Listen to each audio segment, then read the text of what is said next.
Welcome to our podcast. Today we're going to be diving in how racism is portrayed across three powerful films from different time periods.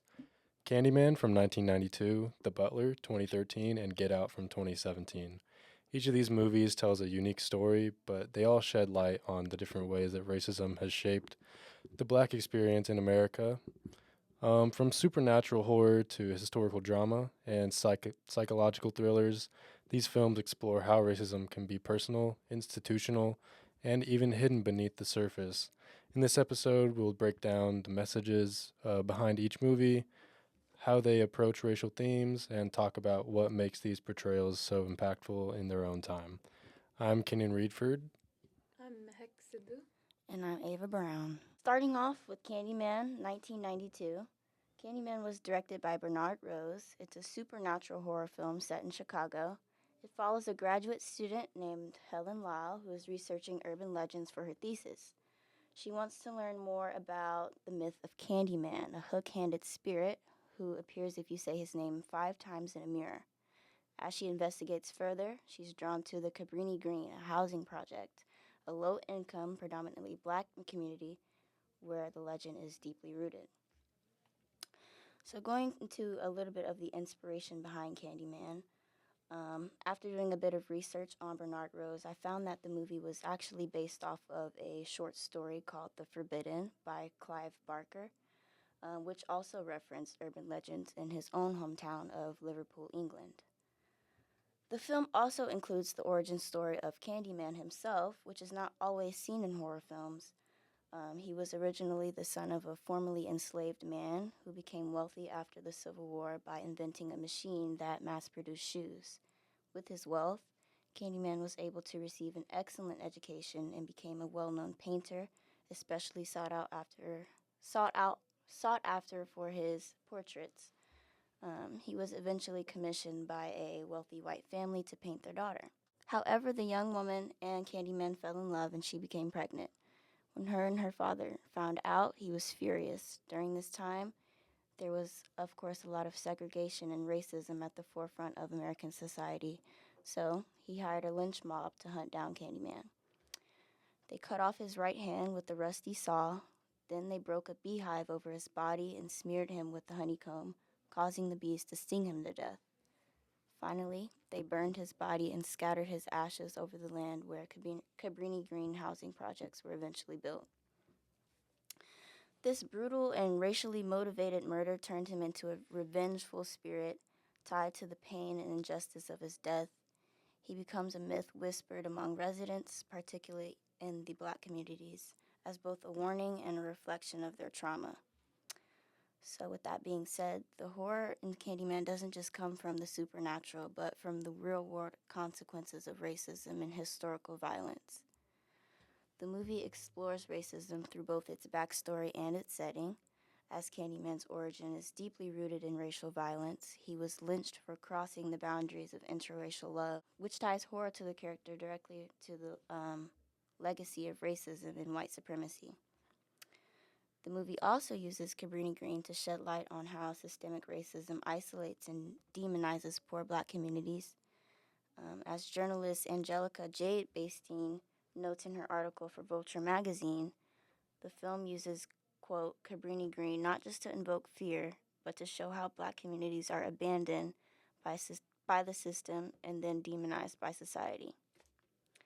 Cabrini Green wasn't just some randomly chosen community for Candyman. It's an actual real housing project in Chicago that became a symbol of poverty, crime, and segregation, conditions that were all shaped by redlining. For those of you unfamiliar, redlining was a racist housing policy where banks and the federal government labeled black neighborhoods as high risk and refused to provide loans and investments. This led to decades of disinvestment, crumbling infrastructure, and isolation. By setting the horror in Cabrini Green, the film doesn't just create fear through urban legends, it exposes how racism created the very conditions that outsiders fear. This portrayal adds another layer of the horror film by grounding it in real-world inequality. Helen, a white woman, enters this space as an outsider and her presence reveals how society views these communities with fear, suspicion, or even curiosity. The film critiques how the media and academic world often exploit black pain for personal gain, which is exactly what Helen unintentionally does in her research. Her story becomes a metaphor for how black suffering is often observed, documented, and consumed, but rarely addressed or changed. Candyman uses horror not just to entertain, but to confront real issues from racial violence and urban neglect to the exploitation of black trauma. By grounding a supernatural legend in the real world history of redlining, lynching, and systemic racism, the film kind of mirrors society. Bernard Rose's adaptation reminds us that the scariest part of Candyman isn't the hook or the bees, it's the truth behind why he exists in the first place. His story forces us to think about who and what gets remembered, who gets erased, and how pain becomes a part of a community's identity. With that being said, we'll move on to our next film, The Butler, which shifts from horror to historical drama, offering a new lens on how racism shaped one man's life across multiple presidencies. The Butler, 2013. The Butler is 2013 American historical drama, film directed by Lee Daniels, and The Butler is historical centered around Cecil, a African American who served as a butler in White House for 30 years, who worked for 88 presidents. Cecil's personal life also plays a major role in the story. Through his life, the film highlights the significant moments in American history, particularly the civil rights movements. And he was also born in South and grew up there. His parents worked on cotton plantation. He witnessed horrific events, including his father's murder and assault of his mother. Later, he left to find a better life and started working in hot hotel, which led to his job at White House. Despite his painful past, he learns to serve and eventually earns a position in White House. Then he quietly observed major events like civil rights protests and while working under several presidents. This movie shows that black family has no protection, racism was violent, and the white people had complete control. Cecil and other black staff in the White House asked for same pays as white helps. In the White House, he was treated better compared to South, but still not. They were not treated equally. The Butler shows real racism, like scenes of slavery, segregation, and protest. Racism is portrayed through laws, violence, and systematic injustice. This movie uses many scenes to show different ways of racism affect black people through violence, unfair treatment. This movie is based on real historical events, depict the struggle black people faces across the decades. The Butler presents open and historical racism through events like segregation, slavery, and the civil rights movements. Black characters are often shown as servants and the house help. They're taught to be silent, polite, and obedient. The racism shown in this movie is direct and evident.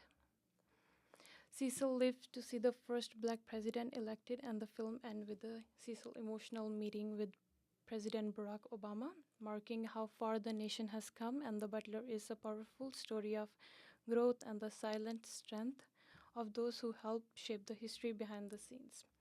This movie also shows the generational gap in how different African American generation are with racism and injustice. Cecil, he lived in South and also witnessed the brutal murder of his father and assault of his mother. His upbringing taught him to be silent and work hard is the key to survival in this world. As a butler in the White House, he believed that his service contributed to slow and a peaceful change. But on the other hand, Louis, his son, came during the civil rights movements. Unlike his father, he refused to remain silent. Instead, he actively participated in the protest and the sit-ins. This is a clear example of generational shift. Like older generation, they were like concerned with survival and stability, believing that the change would come gradually over the time, and the younger generation like Louis were fighting for their rights and freedom. Get Out was an Academy Award winning film. directed by Jordan Peele. It created a image of modern day racism as a black man in a white dominated society. This image is made through the main character, Chris, who visits his white girlfriend's childhood home. While visiting, he was surrounded by strange white people and even stranger black servants. These strange people were gathered to eventually auction off Chris to use him as a vessel for a brain transplant. As the plot unfolds, we learn that Chris's planned death is a family affair where each family member is a member of the Order of the Coagula cult and has a key assignment. Rose, the girlfriend, engages in fake platonic and romantic relationships to capture black victims. Rose's brother ties the victims to the chair and moves them places.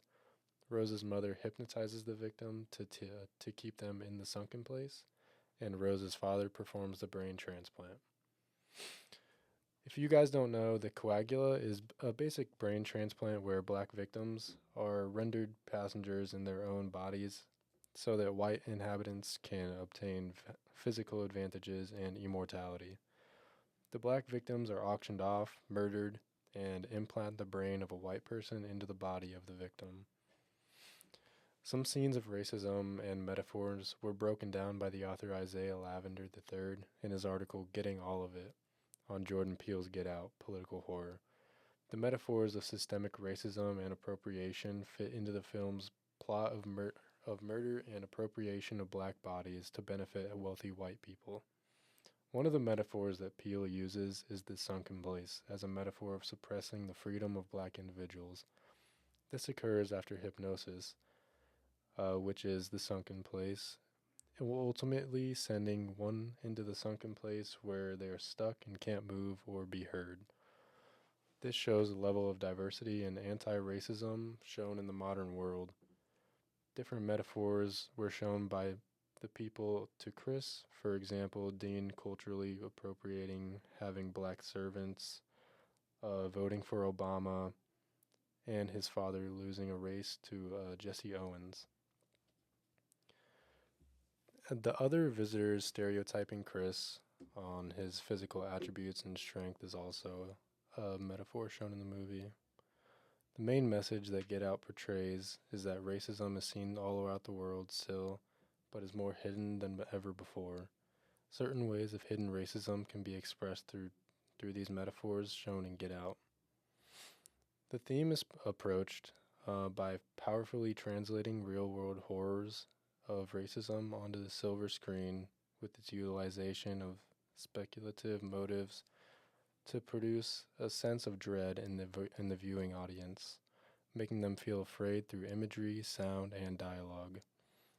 In the article Get Out, Structural Racism and Academic Terror by Renee Nicole Allen, she talks of the theme in a different way in Get Out by saying, "When you dig deeper, it's a story about racism that's too far familiar to people of color. The film's plot involves the murder and appropriation of black bodies for the benefit of wealthy. Um, black black bodies are auctioned off to a higher bidder. The winner's brain is transplanted into the prized black body. Black victims are rendered passengers in their own bodies so that white inhabitants can obtain physical advantages and immortality. In subsequent viewing, three major themes emerge, such as white liberalism, the sunken place, and the appropriation of black bodies for white social and economic gain. White liberal White liberalism is a theme because of its representation of black individuals feeling inferior in a white community. A sunken place shows black individuals being stuck in a place where they have nowhere to go and no one that can hear them. Appropriation of black bodies creates a feeling that black individuals are basically not good enough for this society and they are much better off with the brain of a white person. This movie is impactful because it takes us through the experience of black individuals in a predominantly white society. It highlights issues within identity, exploitation, and interracial relationships. And the film has a way of resonating with the audience and sparks a conversation about racism in today's society more than any other movie ever has. Which film do you guys think had the most cultural impact? Hmm. I think Get Out had the most cultural impact. Yeah. Yeah. I really like the psychological aspect of it and the way, they portrayed the microaggressions. I don't know. I think Jordan Peele did a really good job with the whole shebang. Yeah. I think Jordan Peele did a really good job. I mean, Yeah. that's why it's an Academy Award winning movie. Mhm. I mean, it just goes so in depth of Mhm. like everything that's shown. I mean, Yeah. I feel like it's a lot of layers to that movie too. yeah, for Yeah. sure. Since both of you guys agree with me on Get Out being the most culturally impacted out of all three of these movies, I'll just go more in depth about Get Out. So basically, I'd say that Get Out like reframes the horror through a racial lens, and the director Jordan Peele, he uses horror as like a genre to explore real-world racial anxieties, specifically through like the experience of being black and predominantly like in white spaces. This can be seen through like the sunken place as like it's a powerful metaphor for just like being in a white society as a black person. And it's just something that sparks conversations like beyond a typical movie discussion. It can also be seen as culturally impactful by like genre expectations. Like you could say that Get Out broke like new ground by blending social critique and psychological horror by making audiences uncomfortable. But it's not because of the scary moments. It's like it forces the audience to like see a confrontational like systematic racism in an intimate and personal way. It's also like a mainstream conversation about race, which like it helped push conversations about microaggressions, cultural appropriation, and like liberal racism into a mainstream. And even though people like don't typically engage in these topics, we're like suddenly having discussions sparked by the movie. The director Jordan Peele in Get Out also elevates like his black voice in film. We can see that his success as like a first-time director is highlighted by the importance and commercial viability and diverse storytelling in Hollywood. It proved that there was an audience for movies and that the serious like social issues are still entertaining. One of the last things I'd like to include is that Get Out is just packed with metaphors, especially for a horror movie that is based on racism. So it turns everyday racism into something that's visible and just unsettling, which a clear breakdown of the film can display all these metaphors.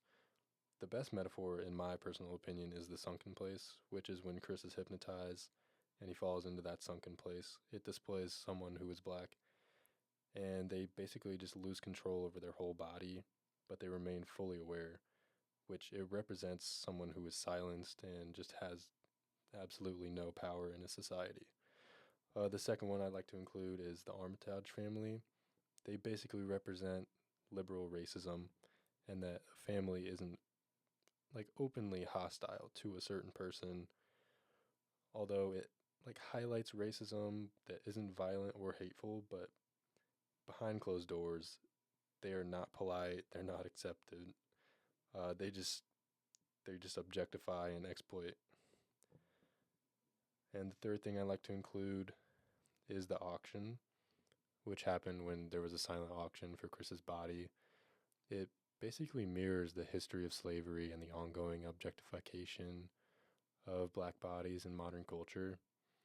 And even in a post slavery world, Get Out suggests that black people are still often valued more than what their bodies can offer or who they are. Another thing I'd like to include is the body swapping through the coagula cult and the brain transplant. The Armitage goal wasn't just control; it was just possession. I mean, white characters took over black bodies just to access their advantages, and I'd say that it mirrors like real life cultural appropriation. I mean, black culture is embraced, and it's limited. Um, the last thing I'd like to include is microaggressions. Uh, this is seen in the movie when Chris faces awkward, condescending just moments, especially when they comment on his physical and genetic makeup. and it shows just how subtle everyday racism can be, and it's just overseen, and it's not noticed by anyone else. All right. So now that we've broken down each of these films, I think that it's really interesting how each one of these tackles racism in a totally different way. Candyman used horror to show how racism lingers in the communities, even through myths. Yeah, and then The Butler takes this slower historical approach, showing us one man's entire life was shaped by racism, from the cotton fields to all the way to the White House. Hmm. Yeah. Mhm. And Get Out, it flips it again using like psychological horror to talk about modern racism, and it's kind of just like more subtle, but it's Yeah. like still as harmful. Yeah, microaggressions and Yeah. whatnot. I think what stood out to me the most is how all three films show how racism doesn't just exist in the past, whether it's redlining in Candyman, segregation in The Butler, or just the plain flat out microaggressions in Get Out. It takes different forms depending on the time period. Right, and each movie kind of hold up a mirror. Like Candyman makes you question the system that Hmm. creates the places like Cabrini Green, and the Get Out makes you rethink the idea of safe liberal space. Yeah. Hmm. Mhm. I just think it's cool how they like use different genres like horror, drama, or like thriller, Yeah, but they still like get the message out. yeah, And like racism isn't just like something that you can learn about in a textbook, yeah, but like the films make you feel it. exactly. It's more of like it's emotional, it's personal, and that's what makes these portrayals so powerful. Each of these forces the audience to sit with the uncomfortable truths about American society. Yeah, I completely agree. Yeah. And with that being said, that brings us to the end of today's podcast. In this podcast, we explored how films like The Butler, Candyman, and Get Out portrayed racism through different lenses and eras. From the historical reflections of The Butler to the haunting stories and social critiques of Candyman and the modern day metaphors in Get Out, each film reminds us that the conversation around race evolves, but the impact of these stories remains powerful. Thank you all for joining me on this deep dive into cinema and culture. And remember, film doesn't just entertain us, it holds us up like a mirror to a world that we live in. See you guys next time.